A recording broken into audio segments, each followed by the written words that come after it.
Ang Alien vs Predator 2 Requiem ang astig na Tagalog film recap natin ngayong araw mga Juan. Ito ay isang thriller suspense action movie na napalabas noong 2007. Huwag na natin patagalin pa at simulan na natin ang ating malupit na palabas.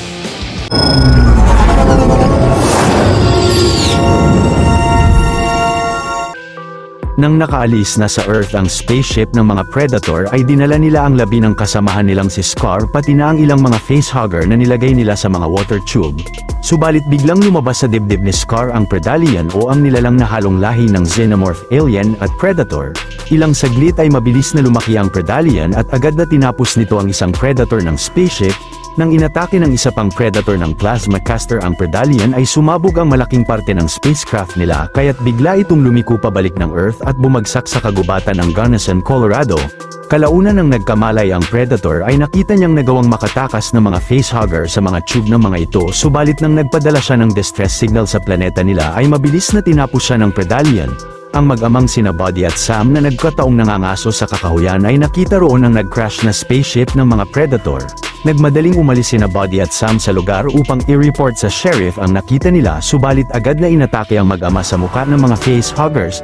Samantala ang binatilyong si Ricky ay na-assign ng boss niya na mag-deliver ng pizza sa bahay ng crush at classmate niyang si Jesse. Pagpasok ni Ricky sa bahay ay nilait ang uniform niya ng boyfriend ni Jesse na si Dale pero paasar na nasagot niyang mahilig pala siya sa mga sausage.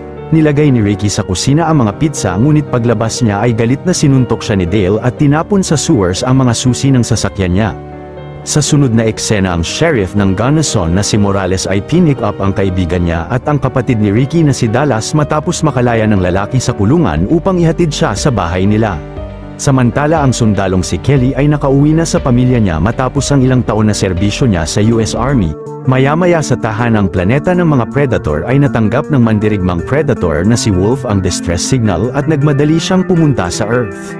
Kalaunan nang nagkamalay na sina Buddy at Sam ay biglang lumabas sa mga dibdib nila ang mga chest bursters o ang mga sanggol na Xenomorph. Sa sunod na eksena ang isang pulis ay pinuntahan ng sewers ng Gunnison upang paalisin ang mga homeless na naninirahan roon ngunit ang alagang aso ng mga ito ay biglang dinala sa lugar ang naputol na kamay ni Buddy.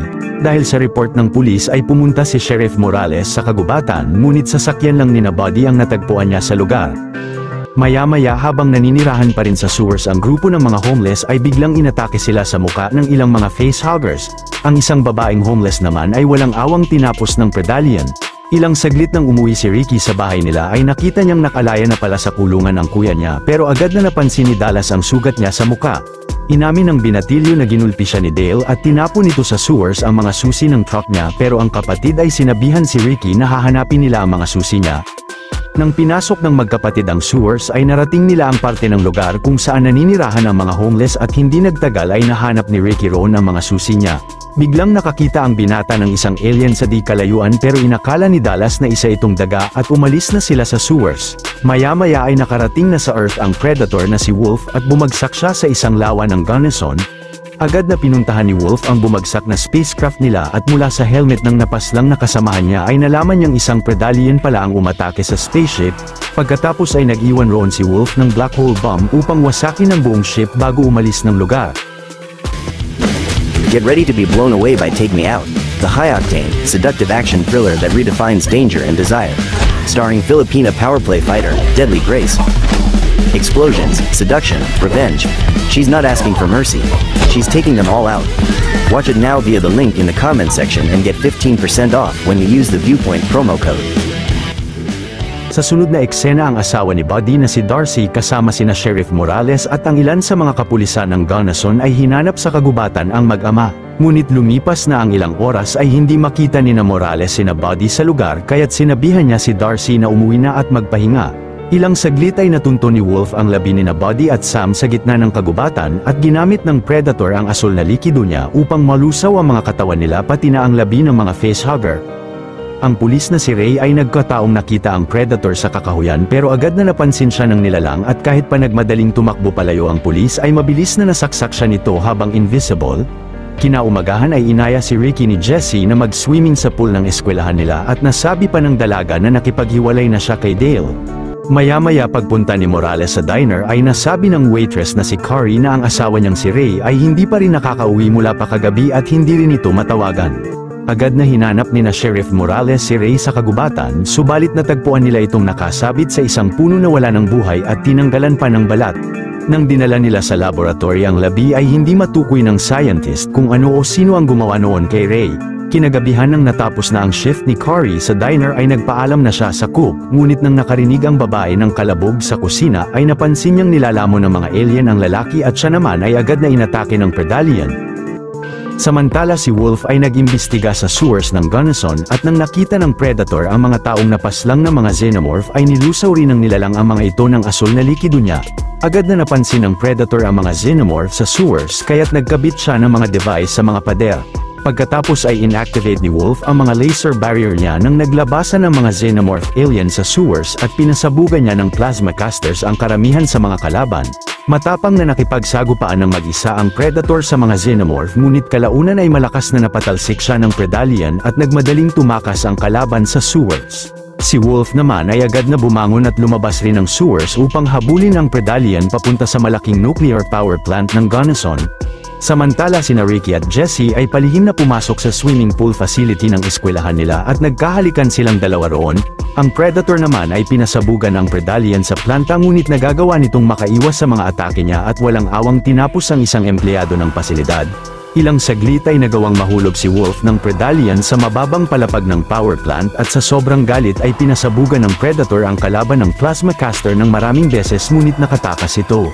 Dahil sa nagawa ng Predator ay biglang nawala ng power supply ang buong Gunnison County habang sina Dale ay sinugod sina Ricky sa eskwelahan at nahulog sila sa swimming pool. Nang nawalan rin ng kuryente ang eskwelahan ay biglang lumangoy sa pool ang isang alien at nilamon ang isa sa kasamahan ni Dale. Nagmadaling tumakbo palayo sina Ricky ngunit ang isa pang kaibigan ni Dale ay naabutan at nilamon rin ng alien bago sila makalabas ng gusali. Ilang saglit ang Predator ay tinapos ang Xenomorph at hinulog ang kalaban sa pool kasama ng mga taong napaslang ng nilalang at sinabuyan niya ito ng asido. Samantala si Darcy ay pumasok sa diner upang kamustahin ang kalagayan ni Cory dahil sa pagkawala ng kuryente ngunit labis na natakot siya na makitang naglabasan ng tatlong alien sa tiyan ng labi nito. Maya-maya nang sumugod ang mga bombero sa power plant ay rumisponde rin sa lugar si Morales na kasama si Dallas at sinabihan ng sheriff ang headquarter na palikasin ang mga tao sa buong bayan at papuntahin ang mga National Guard upang tulungan sila. Pagkatapos ay balisang sinabi ni Ricky kina Dallas na may nilalang na umatake sa kanila at agad na pinuntahan ng kapatid niya ang eskwelahan na kasama si Sheriff Morales. Napansin ng dalawa na nagkalat ang mga dugo sa iba't ibang parte ng eskwelahan na labis na kinagulat nila at naisipan ni Morales na tumawag ng backup sa headquarter ngunit walang sumasagot sa tawag niya. Sa kasalukuyan na yun ang anak ni Kelly na si Molly ay biglang nakakita ng isang alien sa labas ng bahay nila at pagtingin ng asawa niya sa bintana ay mabilis na inatake ito ng nilalang. Si Kelly naman ay napilitang itakbo ang anak niya palayo ng bahay nila. Kalaunan ay nakita ni na Morales si Darcy sa daan at sinabi ng babae sa kanila na may pumatay kay Cory. Sinakay ng sheriff si Darcy sa sasakyan na kasama sina Ricky pero si Dallas ay nasabing dahil sa dami ng nababalitaan nilang nasasawi sa lugar ay hinikayat niya si Morales na kumuha sila ng mga baril. Pagkatapos ay naisipan ni Morales na pumasok sa isang saradong shop ng mga sandata at doon sila kumuha ng mga baril nila. Samantala habang ginagamot ng Predator ang sugat niya sa sementeryo ay nagkataong pumunta roon sina Kelly upang magtago at nakita nila sa lugar ang isang lalaki na nakaengkwentro rin ng isang alien, pero nang napagdesisyonan ng lalaki na kalabanin ang mga nilalang ay mabilis na pinasabugan siya ng Predator at ang mag-ina ay nagmadaling tumakbo palayo ng sementeryo. Kalaunan ay ginamit ni Sheriff Morales ang radyo ng weapon shop upang makontak ang mga National Guard ng Colorado at nalaman niya kay Colonel Wood na kakarating lang ng buong hukbo niya sa malaking kalye ng lungsod at agad na nagkalat sila sa buong lugar. Subalit dahil sa dami ng mga Xenomorph ng Gunnison ay isa-isang inatake at tinapos ng mga nilalang ng napakabilis ang karamihan sa mga National Guard ni Lieutenant Wood. Hanggang sa natapos silang lahat ng mga Xenomorph pati na ang Lieutenant. Maya-maya ay pumasok sina Kelly sa weapons shop at pinatuloy sila ni Dallas. Maging ang dalawang lalaki na pumasok sa shop ay pinatuloy rin ng grupo. Ilang saglit ay mabilis na sinabit si Dallas ng Predator sa kisame ng shop at si Kelly ay hinagis ang shotgun niya upang makababa siya. Ang Predator naman ay agad na tinapos ang isang Xenomorph na nakapasok sa shop at biglang napasabog niya ang ulo ng dalawang lalaki. Kalaunan si Dale ay inatake rin ng isa pang alien ngunit nang pinasabugan nito ni Wolf ay tumalsik sa mukha niya ang asidong dugo ng nilalang. Nagmadaling lumikas sa weapon shop sina Sheriff Morales habang ang Predator ay kinalaban ng pangatlong Xenomorph na nakapasok roon. Pagkatapos ay nakarating ang grupo sa lokasyon ng mga nasawing National Guard pero si Kelly ay kinuha at binigay kina Dallas ang mga supply na sandata ng mga sundalo mula sa isang tangke. Si Morales naman ay nag-request uli ng panibagong grupo ng mga National Guard pero si Colonel Stevens ang nakausap niya at sinabi nito na ang lahat ng tauhan niya ay naubos na. Pagkatapos ay sinabihan ng Colonel ang Sheriff na magtungo sila sa Gilliam Circle dahil magpapadala siya roon ng aircraft na magpipick up sa kanila. Agad na sumakay ang lahat sa tangke habang si Kelly ang nagmamaneho nito at nagtungo sila sa Gilliam Circle. Sa sunod na eksena sa ospital ng Gunnison ay biglang inatake ng Predallian ang isang nurse pagkatapos ay inatake rin ng nilalang ang mga buntis na pasyente ng pasilidad. Maya-maya ay napansin ng doktor na naglabasan sa mga tiyan ng mga buntis ang mga sanggol na Xenomorph at inatake siya ng Predallian. Kalaunan ay hininto ni Kelly ang pag-drive ng tangke at sinabing posibleng nagsisinungaling sa kanila ang Colonel dahil ang Gilliam Circle ay sentro ng Gunnison kung saan sila posibleng atakihin ng maraming nilalang. Naisipan ni Dallas na mag-isip ng ibang paraan na makaalis sa lungsod at nasabi ni Ricky at Darcy na gamitin nila ang helicopter sa ospital. Pero hindi naniwala si Morales kay Kelly at nang nakasalubong nila ang isang truck na sakay ang ilang mga sibilyan ay sumama rito si Darcy at ang sheriff papunta sa Gilliam Circle habang sina Dallas ay nagtungo na sa ospital ng lungsod. Samantala si Wolf ay natapos na ang alien sa shop ngunit gamit ang helmet ng Predator ay napansin niyang napapaligiran ng mga Xenomorph ang ospital. Ilang saglit ay mabilis na nakarating sa ospital ang Predator at ang grupo ni Dallas ay nagawa na ring marating ang gusali na armado at nakasuot ng mga protective vest. Hindi nagtagal ay nakarating sina Sheriff Morales sa Gilliam Circle at kasama ang iba pang pulis ay pinagbabaril nila ang mga Xenomorph na lumalapit sa lugar habang hinihintay ang aircraft ni Colonel Stevens na makarating roon. Kalaunan ay biglang inatake si Wolf ng Predallian pero nahiwa niya ito sa tiyan at pinasabugan ng plasma pistol. Pagkatapos ay magaling na tinapos ni Wolf ang isang alien na umatake rin sa kanya. Samantala ang lalaking kasamahan ni Dallas ay mabilis na inatake ng isang Xenomorph pero agad na pinagbabaril ito ng grupo. Ngunit sa patuloy na pakikipagsagupaan ng mandirigmang Predator sa mga nagkalat na Xenomorph sa ospital ay tumalsik ang plasma pistol niya. Ginamit ni Wolf ang malaking shuriken niya upang tapusin ang ilang kalaban ngunit aksidenteng natamaan nito si Jesse. Labis na kinagalit ni Ricky ang nagawa ng Predator pero natulak ito ng isang alien papasok sa kalapit na elevator. Biglang nasaksak si Ricky ng Predallian gamit ang buntot nito pero pinagbabaril ni Dallas ang nilalang hanggang sa umalis ito roon. Dinampot naman ng lalaki ang plasma pistol at agad na umalis na rin sila kasama ang kapatid niya. Pagdating ng grupo sa rooftop ng ospital ay matapang na pinagbabaril ni Kelly ang mga Xenomorph sa paligid at si Dallas ay ginamit ang plasma pistol upang bumutas sa fence at dito silang tatlo dumaan. Sa kasalukuyan na yun si Wolf ay magaling na nagpabagsak ng isang Xenomorph ngunit agad na hinarap siya ng Predallian. Ilang saglit ay sinabihan ni Dallas sina Kelly na magpatuloy na pumunta sa helicopter ng ospital habang siya naman ay buong tapang na pinasabugan ang mga alien gamit ang plasma pistol ng Predator. Kalaunan ay nagawang makasakay ni Kelly sa helicopter at agad na pinaandar ng babae ang engine nito habang si Dallas ay hindi sumusukong atakihin ng plasma pistol ang napakaraming mga Xenomorph na nagkalat sa rooftop ng gusali. Pagkatapos ay sumakay na siya ng aircraft at nagmadali silang umalis sa lugar. Sa kasalukuyan na yun ay buong lakas na nakipagsagupaan si Wolf sa Predallian gamit ang iba't ibang uri ng mga sandata niya upang tapusin na ang kalaban.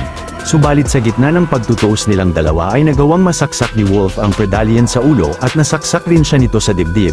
Makalipas ang ilang minuto ay nakarating na sa Gunnison ang aircraft ni Colonel Stevens ngunit biglang naghulog ito ng nuclear missile upang pasabugan ng napakalakas ang buong lungsod. Nasawi sa pagsabog si Wolf at ang Predallian subalit dahil sa lakas ng impact nito ay nag-crash ang helicopter ni Kelly.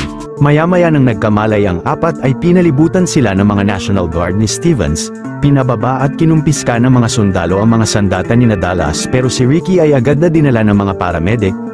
Maya-maya ay nadala na kay Colonel Stevens ang plasma pistol ng Predator pero ang CEO ng Weyland-Yutani Corp na si Colin ay nasabing ang mundo ay hindi pa handa sa teknolohiya na yon. Ngunit ang Colonel ay tila may masamang plano sa sandata. Dito na nagwawakas ang istorya ng pelikula. Kung natuwa at nagustuhan niyo ang ating na pelikula ngayong araw ay maaari nyo rin panoorin ang iba pang mga Tagalog recaps natin sa main page ng ating channel at syempre huwag niyong kalimutan mag-like, subscribe at mag-hit ng notification bell dahil marami pa tayong tatampo. ang Alien vs Predator 2 Requiem ang astig